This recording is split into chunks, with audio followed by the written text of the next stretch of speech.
Americans have always seen health as a frontier to conquer, Andy, pushing cholesterol scores beyond what medical science thought was humanly possible. But with the Affordable Care Act, or Obamacare, starting to get rolled out, the idea is that might and perhaps should change. It's a well-intentioned, if complicated law, but that's what happens if you take a simple moral idea and let lobbyists the shit out of it before handing it back to you. Now, unfortunately... Oh, isn't democracy fun? Oh, God, it's so depressing. Unfortunately, the new website that the government has set up to sign up uninsured Americans onto the new exchanges has been a mess. Now, look, I'm no computer whiz, Andy, which is obvious because I just use the term computer whiz, which is a phrase you would usually find in the confused vocabulary of a grandparent. You're a computer whiz. Can you get onto the YouTube and print me out my hernia medication? Now, people who've tried to log on to Healthcare.gov have been confronted with an error page filled with question marks and incoherent data. Again, Andy, I'm no expert, but that just doesn't look good. Has the website been hacked into by the Riddler? Is our only hope that some tech-savvy Batman will crash through the ceiling and save us all? It's a true mess, Andy. Again, it will be able to do great things if this website will f***ing work, which it seems it f***ing won't. And I cannot understand, Andy, how this could have happened. They knew this rollout was going to be critical, and now the screen looks like the entire website has a virus because some idiot with access to the mainframe downloaded porn, which does seem like an incident that has Joe Biden's fingertips all over it. Right.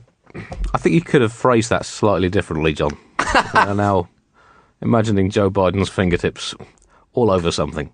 But I think I look at this in a more positive way, John. You know, it's a very clearly a very divisive, controversial policy. And the last thing that Obama would have wanted was for everything to go smoothly. That would have just looked like showboating and rubbing Republican noses in it. And it has, of course, proved controversial, the Affordable Care Act, due to the belief of many Americans that care is already affordable for those who can afford it Yes. and are therefore worth caring for. So. I mean, right. There are some linguistic pyrotechnics going on there. I guess technically, grammatically, they're almost right. It's just that's definitely not the point. The president called a press conference where he said, "No one is madder than me that the website isn't working as it should, which means it's going to get fixed." So, is that how the White House is going to operate now, Andy? Everything gets sorted out just as soon as the president gets angry about it, like some kind of legislative Hulk. Obama mad. Obama smashed complicated coding problems with fist. Now new website work. I imagine quite a lot of American news channels just cut that statement off after "no one is madder than me" as well. Yeah. So, how are they going to fix this? Well, the White House has claimed that they're going to attempt, and I quote, a tech surge to tackle the problem, which perhaps isn't the greatest choice of language, Andy, to use in the circumstances. Maybe, just maybe, don't use a word which is synonymous with Iraq. Because initially they were describing the website problems as a glitch, and now they're essentially describing it as the Iraq War. Let me guess. When you launched the website, you thought you'd be greeted as liberators. You go in with the website you have, not necessarily the website that you want. And they attempted to explain it further by saying they're bringing in some of the best and brightest tech experts from inside and outside the government. Again, I'm sorry, the best and brightest. So now it's Vietnam as well. What are the rest of your talking points going to be? Don't worry, we are going to Nagasaki this issue. This website is our Alamo, but in a good way. We can hear you, the rest of the world can hear you, and the people who knocked this website down will hear from all of us soon. There is so much misinformation around now about the Affordable Care Act and what it actually does. And so much of the problem with those misperceptions could all be solved straight away if people could just log on to this website. And now they're announcing an option which directs users to sign up by phone. So that's the best solution. Giving up and going with a different technology altogether. Why stop there, Andy? How about if Americans want health insurance, they just write a handwritten letter on fine parchment, attach it to the leg of a pigeon, throw it in the direction of Washington and just hope for the best. I've just logged onto the website, actually, and it's just a big page saying mission accomplished. So, not going well. Oh, no. And in fact, that's a quality reference, Andy. It's a good joke, but it just makes me sad. in fact, I heard John Boehner talking about it this morning, saying he tried to log on yesterday to Healthcare.gov, and he said, all I saw was an animation of Barack Obama shooting George Washington in the face with a water pistol full of pus.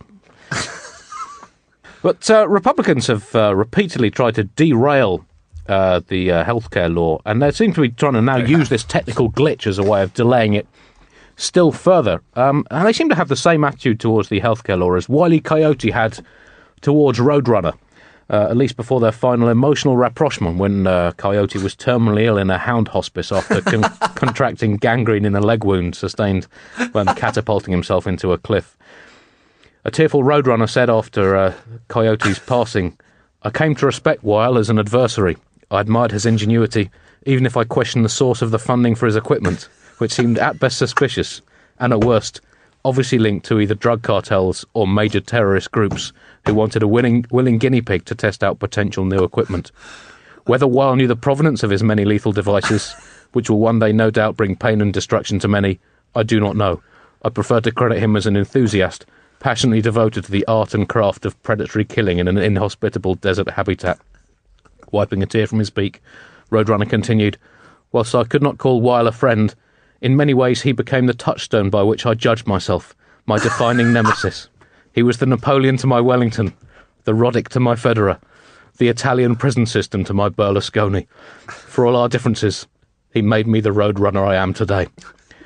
Coyote himself is said to have embraced vegetarianism and Buddhism in his final weeks, finding, his manager said, an inner peace that had eluded him throughout his time as a slavering carnivore in the wild. I can't believe we've done this 250 times. I can't even remember. It's so meaningless. Can't even remember what that bit began as. Is this still the Obamacare section? Oh, yeah. Maybe. I think it has. I mean, not really. It started as that and ended up as something completely different, thereby functioning as a satire on Obamacare itself.